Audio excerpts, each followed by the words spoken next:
In today's video, I'm going to teach you how to use the Shape Builder tool in Affinity. This tool is perfect when you want to turn simple shapes into clean, custom graphics without getting bogged down in complex menus. It lets you work right on the canvas so you see exactly what you're creating as you go. We'll keep things straightforward and focused on two actions. First, choosing the Shape Builder tool and then clicking the shape you want to affect. Start by clicking the Shape Builder tool in the toolbar. You'll find it among the vector tools on the left side of the interface, represented by an icon with overlapping shapes. When you click it, the cursor changes to indicate you're in Shape Builder mode, and the context bar at the top will show related options so you can confirm you've switched tools. At this point, you're telling Affinity you want to shape artwork directly on the canvas instead of through Pathfinder commands. If your shapes are already visible on the artboard, you're set.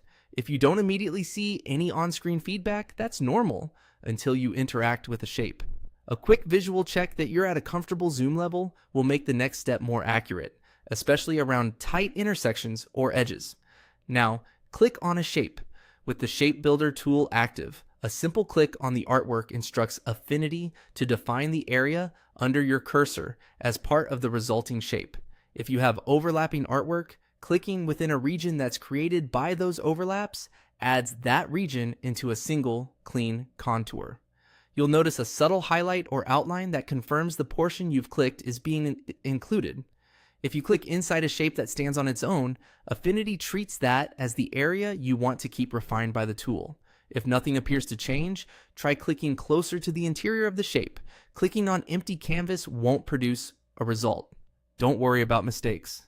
If your click grabs more than you intended, use undo and try again with a slightly different position. As you click, watch how the edges update in real time, giving you immediate feedback on the contours you're building. That's all there is to it. Click the Shape Builder tool, then click directly on your shape to define the areas you want to keep.